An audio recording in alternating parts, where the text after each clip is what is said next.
Dia baktinya kepada siapa, teman-teman? Kepada suami, ya. Berbeda dengan laki-laki, teman-teman. Laki-laki sebelum menikah baktinya ke siapa, teman-teman? Baktinya ke ibu, ke orang tua. Kalau setelah menikah, baktinya laki-laki ke siapa? Ibu. Tetap ke orang tuanya, tetap ke ibunya, betul. Nah, kemudian pertanyaan yang selanjutnya adalah, untuk kita para perempuan, ya, lebih kita muliakan mana? Orang tua kita atau mertua kita, teman-teman? Lebih mana yang kita muliakan? Orang tua kita atau mertua kita, teman-teman? Orang tua, mertua. Ada yang orang tua, ada yang mertua, ya.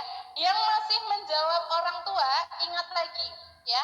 Sebelumnya, perempuan sebelum menikah baktinya kepada siapa?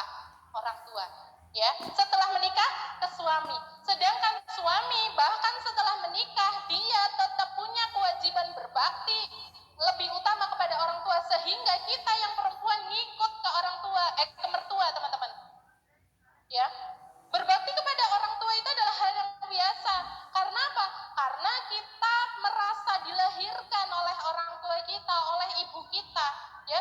Ibu kita yang bekerja keras membesarkan kita, bekerja untuk memenuhi kebutuhan kita, mudah sekali kita berbakti kepada ibu kita. Tapi, ya, banyak sekali yang masih belum bisa betul-betul mengabdikan dirinya untuk mertua. Kenapa kita betul-betul harus mengabdi kepada mertua kita, ya, memuliakan mertua kita? Karena apa? Karena mertua kitalah yang sudah melahirkan laki-laki yang sekarang menjadi pasangan hidup kita, teman-teman. Mungkin ketika orang tua kita, ya, ketika mertua kita, orang tuanya suami kita, pasangan kita tidak mendidik dengan baik, tidak menyekolahkan dengan baik, tidak membesarkan dengan baik, kita pun pasangannya bukan itu, gitu loh, teman-teman, ya. Makanya buat kita semuanya di sini, untuk saya, untuk Anda semuanya, saya yakin bukan perkara yang mudah, apalagi bagi teman-teman semuanya yang diharuskan hidup bersama mertua, bukan perkara yang mudah untuk betul-betul menyamakan mertua itu sebagaimana kita berbakti kepada orang tua kita, teman-teman. Tapi marilah di sini kita membuka mata kita, betul-betul kita membuka diri kita untuk berbakti kepada mertua kita, teman-teman, ya. Mungkin ada yang pas ketemu dengan mertua yang cerewet, mertua yang suka ikut campur urusan anak-anaknya, ya. Mertua yang masuk ke kehidupan rumah tangga anaknya, teman-teman.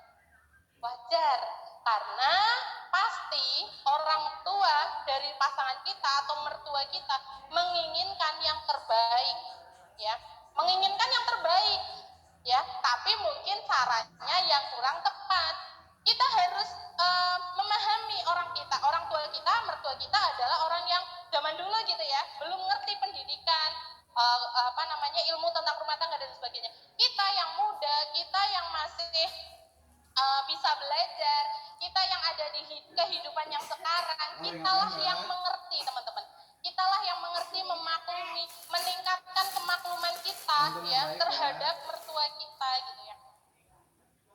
Banyak sekali, ya, cerita yang masuk ke saya, bahwa hubungan saya dengan mertua saya nggak baik. Mertua saya banyak mencampuri urusan rumah tangga saya, ya. Sehingga ketika suami saya memberikan, ya, sebagian gajinya untuk mertua, saya cemburu. Saya melarang suami saya untuk memberikan uang kepada orang tuanya, karena orang tuanya saja tidak baik, selalu mengintervensi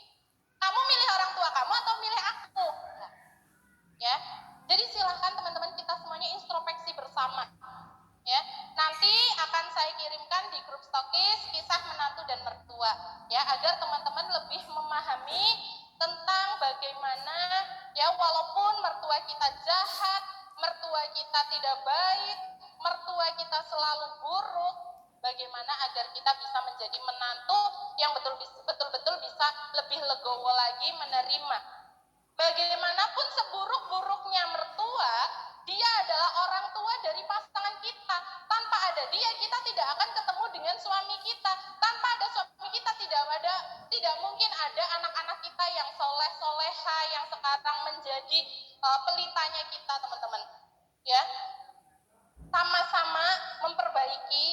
Ya, kebetulan mertua saya juga jauh. Saya selalu mengingatkan ketika sudah lama tidak saling menghubungi untuk silaturahmi, jangan lupa, jangan malah dikekang. Ya, suami mau main ke orang tuanya, main terus ke sana gitu, nggak ada waktu buat istri misalkan gitu ya. Ya dikasih tahu baik-baik teman-teman. Ya, harus bisa manajemen waktu. Gitu. Jangan sampai justru Anda menjadi penghalang bakti suami Anda kepada orang tuanya, teman-teman. Karena ketika seperti itu, Anda justru sedang menghambat rezeki Anda. Bagaimanapun rezeki Anda saat ini, itu adalah doa dari orang tua dan mertua Anda. Ya, teman-teman ya. Setelah ini boleh WhatsApp mertuanya, ya, orang tuanya, ya. Lebih terkhusus silahkan WhatsApp ya, menghubungi gitu ya mertuanya.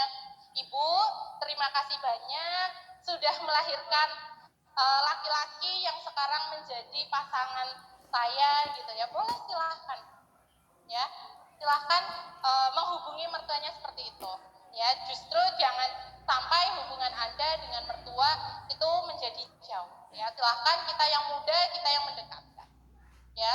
Buat teman-teman semuanya yang mertuanya sudah tidak ada, boleh dikirimkan doa ya, sambil ya berterima kasih ya, beruntung sekali ya, saya bisa bertemu dengan mertua saya itu karena didikan dari orang tuanya ya, orang tua dari suami kita, teman-teman. Jadi ayo sama-sama kita memperbaiki gitu ya. Kita sudah tahu esensinya nih ya, karena banyak sekali kisah-kisah ya, cerita-cerita justru yang ini yang menghambat nih kesuksesannya kita. Karena apa? Karena musuhan lah sama mertuanya gitu ya. Nah, malam ini kita belajar, dari marketing langit ini kita belajar ya, berbakti kepada ibu bapak adalah rekening kebaikan. Kita yang sebagai perempuan, kita yang mengarahkan kalau suami kita lupa silaturahmi, kalau suami kita lupa ngasih uang bulanan gitu ya, kita yang mengingatkan teman-teman ya, jangan justru ngapain kamu ngasih uang ke orang tua kamu, kita aja masih susah gitu ya. Jangan sampai seperti itu teman-teman ya, kita belajar bersama. Dan Al-Fatihah untuk seluruh mertua atau orang tua yang memang sekarang sudah ada di sisi Allah Subhanahu wa Ta'ala. Yang kedua, berlaku jujur dalam perniagaan juga adalah rekening kebaikan, teman-teman ya. Berlaku jujur